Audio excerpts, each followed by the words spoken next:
Hello दोस्तों, कैसे हो आप सब लोग। आज की इस वीडियो में हम बात करेंगे डायरिया के ट्रीटमेंट के बारे में, यानी कि बच्चों में लगने वाली दस्त के इलाज के बारे में आज की इस वीडियो में बात करेंगे। डायरिया एक कॉमन प्रॉब्लम होती है जो कि मुख्य रूप से बच्चों को प्रभावित करती है।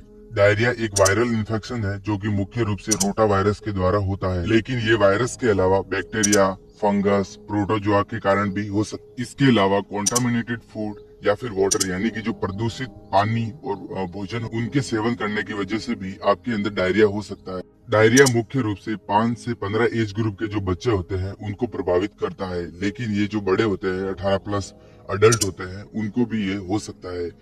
आज की इस वीडियो में हम डायरिया के इंट्रोडक्शन से लेकर उसके संपूर्ण इलाज के बारे में डिस्कस करेंगे। आज की इस वीडियो में अगर कोई छोटे बच्चे में डायरिया हो रहा है तो उसका डॉक्टर द्वारा क्या ट्रीटमेंट दिया जाता है, या फिर अगर कोई अडल्ट है उनमें अगर डायरिया हो रहा है तो उस कंडीशन में डॉक्टर द्वारा कौन कौन सी ऐसी मेडिसिन दी जाती है, उनके बारे में आज की इस वीडियो में बात करेंगे। आज की इस वीडियो में हम डायरिया के संपूर्ण इंट्रोडक्शन से लेकर उसके क्या क्या कारण होते हैं होने के, तथा अगर किसी व्यक्ति में या फिर बच्चे में डायरिया हुआ तो उसमें क्या क्या सिम्टम्स देखने को मिलते हैं, और मेनली इसमें ट्रीटमेंट के बारे में डिस्कस करेंगे। ट्रीटमेंट में दी जाने वाली सभी प्रकार की मेडिसिन के पॉपुलर ब्रांड नेम के साथ साथ मेडिकल स्टोर पर किस नाम से मिलती है, उसमें क्या क्या कंटेंट पाया जाता है, और मेनली इसके डोज के बारे में डिस्कस करेंगे। डोज में छोटे बच्चों में जो सिरप दी जाती है उनमें क्या डोज दिया जाता है, और बच्चों में जो टेबलेट दी जाती है जो अडल्ट होते हैं उनमें क्या डोज दिया जाता है, उसके बारे में डिस्कस करेंगे। वीडियो बहुत ही यूजफुल होने वाली है ऑल द मेडिकल स्टूडेंट्स जो कि क्लिनिक चलाते हैं, गाँव में प्रैक्टिस करते हैं या फिर हॉस्पिटल में वर्क करते हैं, उन सभी के लिए। आगे बढ़ने से पहले वीडियो को लाइक कर देना। चैनल पर अगर पहली बार विजिट कर रहे हो तो चैनल को प्लीज सब्सक्राइब कर देना। चलिए वीडियो को शुरू करते हैं, और सबसे पहले अपन देखते हैं व्हाट इज अ डायरिया, यानी कि डायरिया क्या होता है। उसका जनरल इंट्रोडक्शन हम वीडियो में स्टार्टिंग में ही सबसे पहले देखने वाले हैं। चलिए वीडियो को शुरू करते हैं। डायरिया एक पाचन तंत्र से जुड़ी समस्या होती है, यानी कि जो डायरिया होता है वो डाइजेस्टिव सिस्टम से जुड़ी एक प्रॉब्लम यानी कि डिजीज कंडीशन होती है।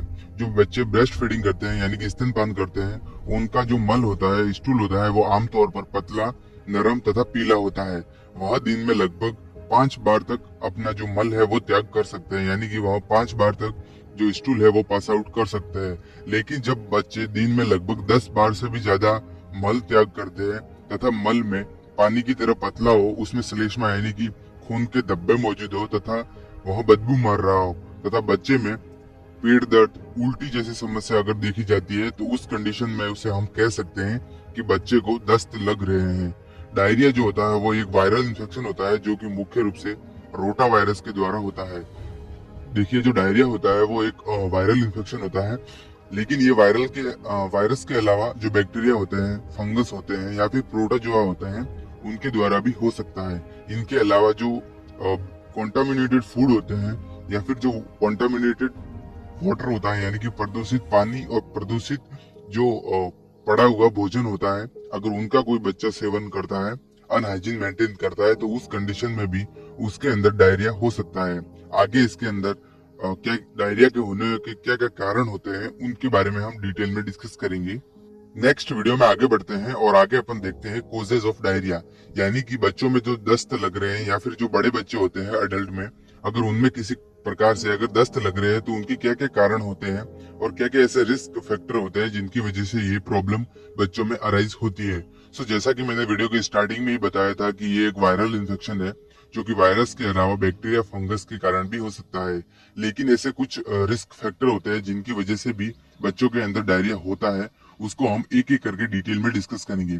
सबसे पहले कुछ वायरस के बारे में डिस्कस करेंगे जो कि डायरिया के मुख्य वायरस होते हैं, जिनकी वजह से जो 50% जो डायरिया के मामले होते हैं वो देखे जाते हैं। सबसे पहला जो हमारा वायरस होता है वो होता है रोटा वायरस। इसके अलावा एडिनो वायरस या फिर इंटेरो वायरस, ये तीनों प्रकार के जो वायरस होते हैं जो कि डायरिया को कोज करते हैं। इसके अलावा बैक्टीरिया में E coli, salmonella, vibrio coli या फिर साल्मोनेला जो टाइफी नामक जो बैक्टीरिया होता है, इनकी वजह से भी डायरिया हो सकता है। इनके अलावा जो फंगस होते हैं जैसे कैंडिडिया एल्बिगेंस, इन सभी के कारण भी डायरिया मुख्य रूप से हो सकता है। इसके अलावा कुछ रिस्क फैक्टर होता है जिनकी वजह से डायरिया होता है, जैसे कि फूड पॉइजनिंग। अगर कॉन्टामिनेटेड फूड यानी कि प्रदूषित जो फूड अगर कोई बच्चा सेवन कर रहा है तो उस कंडीशन में भी डायरिया हो सकता है। माल न्यूट्रिशन यानी कि बच्चों को अगर प्रॉपर मात्रा में खाना पीना या फिर ब्रेस्ट फीडिंग नहीं मिल रही है, उस कंडीशन में बच्चे में कुपोषण के लक्षण आते हैं, तो उस कंडीशन में भी बच्चे के अंदर डायरिया हो सकता है। इसके अलावा भोजन से एलर्जी होना, प्रदूषित पानी और भोजन का सेवन करना, खुले में शौच करना, बच्चों में जो बोतल होती है उनके द्वारा दूध पिलाना यानी कि ब्रेस्ट फीडिंग है वो करवाना। इसके अलावा ड्रग टॉक्सिसिटी यानी कि अगर कोई ड्रग की टॉक्सिसिटी हो जाती है, ओवरडोज हो जाता है तो उसके कारण भी डायरिया हो सकता है। जैसे कि पेनिसिलिन ड्रग, लैक्सेटिव जो ड्रग होती है जो कि कॉन्स्टिपेशन को रिलीव करने के लिए दी जाती है, अगर उनका ओवरडोज होता है तो उस कंडीशन में भी डायरिया होता है। इसके अलावा एजिथ्रोमाइसिन नामक जो टेबलेट होती है, इनके कारण भी जो बच्चों में है डायरिया हो सकता है। आगे हम इनके डिटेल में सिम्टम्स के बारे में डिस्कस करेंगे। नेक्स्ट वीडियो में आगे बढ़ते हैं और आगे अपन देखते हैं सिम्टम्स ऑफ द डायरिया, यानी कि अगर किसी व्यक्ति में या फिर बच्चों में डायरिया हो रहा है तो उसमें क्या क्या लक्षण देखने को मिलते हैं, उनके बारे में हम एक एक करके डिटेल में डिस्कस करेंगे। सो लक्षणों को जानने से पहले अपन बात करते हैं कि डायरिया फैलता कैसे है। सो डायरिया मुख्य रूप से फीको ओरल रूट द्वारा फैलता है, यानी कि बच्चे के द्वारा जो स्टूल पास आउट करता है, फ्रिक्वेंटली मात्रा में जो स्टूल पास आउट करता है या फिर जो यूरिन पास आउट करता है, उसके कांटेक्ट में अगर कोई अन्य बच्चा आ जाता है तो उस कंडीशन में उसके भी अंदर डायरिया होने की चांसेस बहुत ज्यादा बढ़ जाते हैं। ठीक है, बात करें इसमें सिम्टम्स के बारे में तो सबसे पहले जो हमारा सिम्टम्स है वो होता है फीवर, यानी कि बच्चे को बुखार आएगा, नोजिया एंड वोमिटिंग यानी कि उल्टी होगी, डिहाइड्रेशन यानी कि पानी की कमी होगी। पानी की कमी क्यों होगी? क्योंकि डायरिया की कंडीशन में फ्रिक्वेंटली मात्रा में जो स्टूल है मोर देन 10 टाइम्स से भी ज्यादा बच्चे के जो स्टूल है वो पास आउट करता है, तो उस कंडीशन में उसके अंदर पानी की कमी होने की बहुत ज्यादा चांसेस होते हैं। इसके अलावा अगर पानी की कमी हो रही है तो उसमें वीकनेस यानी कि कमजोरी आएगी, एनोरेक्सिया यानी कि भूख की कमी लगेगी, टैकीकार्डिया यानी कि उसका जो श्वसन दर होती है वो बढ़ जाएगी, ओलिगुरिया यानी कि यूरिन की जो मात्रा है उसमें कमी देखने को मिलेगी, बच्चे को बार बार दस्त लगेंगे, उसके वजन में कमी आ जाए तथा आंखों का अंदर की ओर धस जाना तथा गालों का भी अंदर की ओर धस जाना। इसके अलावा डायसेंट्री यानी कि ब्लड इन स्टूल, जब भी बच्चा स्टूल को पास आउट करेगा तो उस कंडीशन में उस स्टूल के साथ ब्लड आ सकता है। सो ये कुछ सिम्टम्स होते हैं जो कि बच्चों में डायरिया के कंडीशन में देखने को मिलते हैं। आगे हम बच्चों में डायरिया का जो ट्रीटमेंट दिया जाता है उसके बारे में हम डिटेल में डिस्कस करेंगे। नेक्स्ट वीडियो में आगे बढ़ते हैं और आगे अपन देखते हैं डायरिया ट्रीटमेंट इन चिल्ड्रन, यानी कि जो छोटे बच्चे होते हैं, शिशु होते हैं, उनमें अगर किसी कारण से डायरिया हो रहा है तो डॉक्टर द्वारा ऐसी कौन कौन सी सिरप होती है जो प्रोवाइड की जाती है, उनके इलाज के बारे में हम डिटेल में डिस्कस करेंगे। सो आगे बढ़ने से पहले मैं आप सब लोगों को बता दूं कि जो छोटे बच्चे होते हैं उनको डायरिया की कंडीशन में उसको डायरिया ट्रीट करने के लिए डॉक्टर द्वारा उन्हें सिरप्स ही प्रोवाइड की जाती है, उनको टेबलेट और इंजेक्शन से ट्रीट नहीं किया जाता है। तो इस बात का आपको ध्यान रखना है।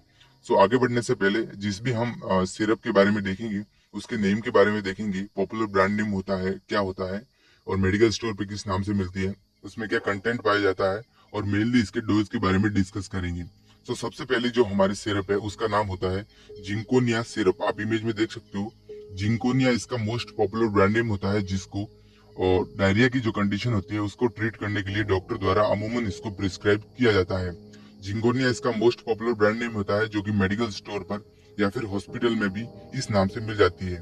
बात करें इसमें कंटेंट के बारे में तो इसमें मेनली वन ड्रग का कंटेंट पाया जाता है और जो ड्रग होती है वो होती है जिंक एसेटेट ओरल सॉल्यूशन। इस सिरप के डोज के बारे में डिस्कस करेंगे। सो बिलो 6 मंथ यानी कि जो 6 मंथ से छोटे बच्चे होते हैं उनको 10 mg पर डे के हिसाब से देनी होती है, बीडी में, यानी कि दिन में 2 बार, खाना खाने के बाद सुबह या फिर शाम को 2 बार इसको दिया जाता है। और यह सिर्फ 10 से 12 दिनों तक जो 6 मंथ से छोटे बच्चे होते हैं उनको दी जाती है। अबाउट 6 मंथ यानी कि जो 6 महीने से बड़े बच्चे होते हैं उनको 20 mg पर डे के हिसाब से देते हैं बीडी में, यानी कि दिन में 2 बार।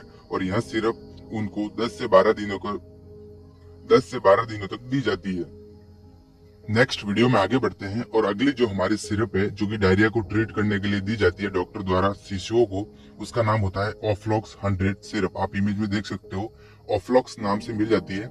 ऑफ्लॉक्स इसका मोस्ट पॉपुलर ब्रांड नेम होता है और इसमें जो कंटेंट प्रेजेंट रहता है वो होता है ऑफ्लॉक्सासिन। ठीक है, बात करें इसके यूजेस के बारे में तो इस सिरप का उपयोग अगर जो डायरिया होता है यानी कि जो दस्त है शिशुओं में किसी प्रोटोजुआ के कारण हो रहा है तो उस कंडीशन को ट्रीट करने के लिए इस सिरप का उपयोग किया जाता है।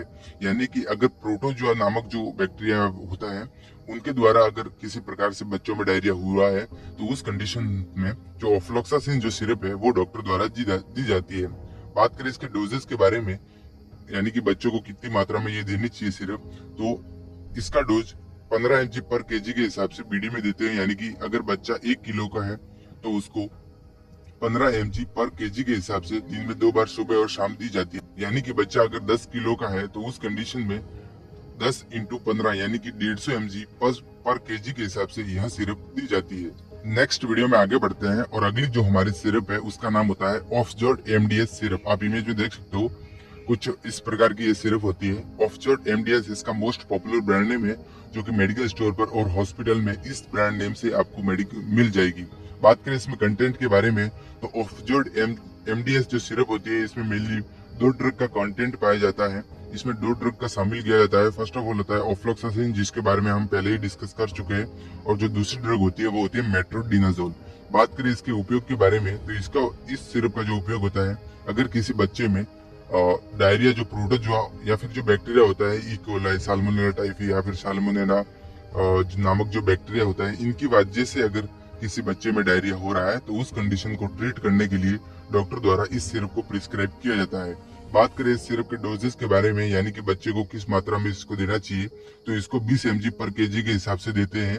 यानी कि अगर बच्चा 1 किलो का है तो उसको 20 mg पर केजी के हिसाब से दिन में 2 बार यानी कि बीडी में सुबह शाम इस सिरप का उपयोग करने की सलाह दी जाती है।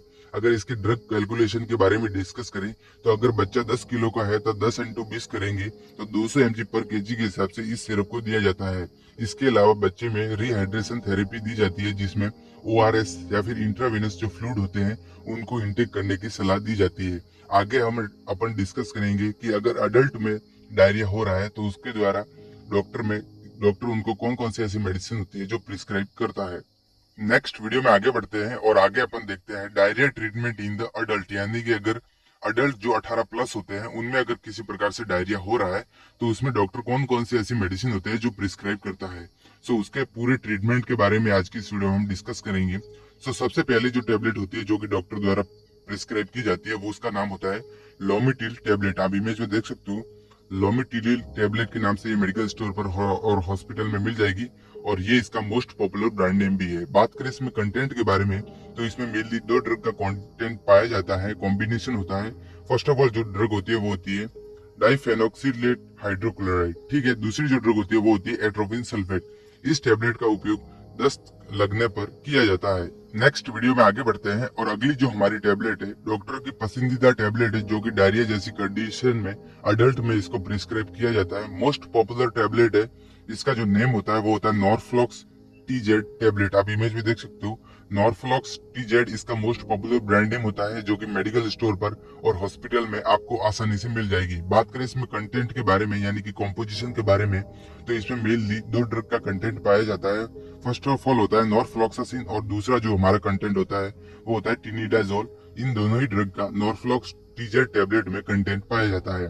बात करें इसके उपयोग के बारे में तो इसका उपयोग अडल्ट में दस्त लगने पर किया जाता है, और डोज के बारे में डिस्कस करें तो अकॉर्डिंग टू डॉक्टर ऑर्डर और पेशेंट की सीवियरिटी के आधार पर डॉक्टर इसका डोज डिसाइड करते हैं।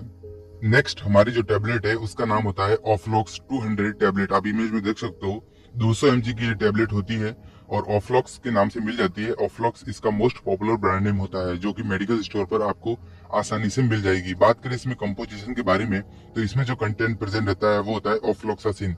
इस टेबलेट का उपयोग भी दस्त लगने पर किया जाता है। इसका dose according to doctor order और पेशेंट की सिम्टम्स सीवियरिटी के आधार पर डिसाइड किया जाता है। नेक्स्ट वीडियो में आगे बढ़ते हैं और आगे अपन कुछ सिम्टोमेटिक ट्रीटमेंट के बारे में डिस्कस करेंगे, जो कि डॉक्टर द्वारा उसमें मेडिसिन प्रिस्क्राइब की जाती है। फर्स्ट ऑफ ऑल जो टेबलेट होती है वो होती है क्रोमोल टेबलेट। आप इमेज में देख सकते हो मोस्ट पॉपुलर टेबलेट है। क्रोमोल नाम से मेडिकल स्टोर पर और हॉस्पिटल में आपको आसानी से मिल जाएगी। बात करें इसमें कंपोजिशन के बारे में तो इसमें पैरासीटामोल कंपोजिशन होता है। इस टेबलेट का उपयोग शारीरिक जो तापमान होता है शरीर का उसको सामान्य बनाए रखने के लिए इस टेबलेट को डॉक्टर द्वारा प्रिस्क्राइब किया जाता है। नेक्स्ट वीडियो में आगे बढ़ते हैं और आगे एक इंजेक्शंस के बारे में हम डिस्कस करेंगे, जो कि बैक्टीरियल इन्फेक्शन की वजह से अगर डायरिया हो रहा है तो उस कंडीशन में जो अडल्ट होते हैं 18 प्लस उनमें इस इंजेक्शंस का बहुत ज्यादा उपयोग किया जाता है। उस इंजेक्शन का नाम होता है जेंटामाइसिन इंजेक्शन। आप इमेज में देख सकते हो जेंटामाइसिन के नाम से ये मेडिकल स्टोर पर और हॉस्पिटल में आसानी से मिल जाएगा। बात करें इसमें कंटेंट के बारे में तो इसमें मेनली 1 ड्रग का कॉम्बिनेशन होता है, और जो ड्रग होती है वो होती है जेंटामाइसिन सल्फेट। इस इंजेक्शन का उपयोग अगर बैक्टीरियल इन्फेक्शन के कारण डायरिया हो रहा है, दस्त लग रहे हैं, तो उस बैक्टीरिया को किल करने के लिए इसका उपयोग किया जाता है। अडल्ट में इसका डोज 2 ml दिया जाता है। नेक्स्ट वीडियो में आगे बढ़ते हैं और अगली जो हमारी मेडिसिन है सिम्टोमेटिक ट्रीटमेंट के बारे में डिस्कस करी, तो उसकी जो मेडिसिन प्रिस्क्राइब की जाती है डॉक्टर द्वारा वो होती है डाइक्लोस्पाज टेबलेट। आप इमेज में देख सकते हो, डाइक्लोस्पाज के नाम से ये मेडिकल स्टोर पर और हॉस्पिटल में आसानी से मिल जाएगी।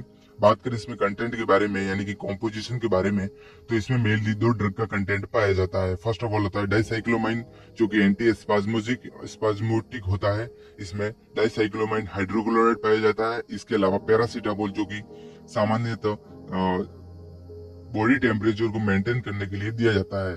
सो इसका जो उपयोग के बारे में डिस्कस करें इस टेबलेट की, तो इसका उपयोग सामान्य पेट दर्द को कम करने के लिए तथा शारीरिक तापमान को सामान्य बनाए रखने के लिए डॉक्टर द्वारा इस टेबलेट को प्रिस्क्राइब किया जाता है। नेक्स्ट वीडियो में आगे बढ़ते हैं और आगे अपन देखेंगे रिहाइड्रेशन थेरेपी। देखो, डायरिया की कंडीशन में पेशेंट के अंदर बहुत ज्यादा इलेक्ट्रोलाइट इनबैलेंस हो जाते हैं, क्योंकि इसमें जो स्टूल होता है उसके साथ बहुत सारे जो इलेक्ट्रोलाइट्स है वो बह जाते हैं, या फिर पेशेंट के अंदर डिहाइड्रेशन की कंडीशन डेवलप हो जाती है, जिसके कारण वीकनेस आती है, डिजीनेस होते हैं और पेशेंट को नोजिया एंड वॉमिटिंग जैसी समस्या देखने को मिलती है। तो उन सभी को प्रॉब्लम को सॉल्यूशन करने के लिए डॉक्टर द्वारा उन्हें रिहाइड्रेशन थेरेपी दी जाती है, जिसके अंदर पेशेंट को ORS पर बॉडी केजी के हिसाब से इसको लेना होता है। इसके अलावा IV फ्लूइड्स में ANS और DNS पेशेंट को दिया जाता है।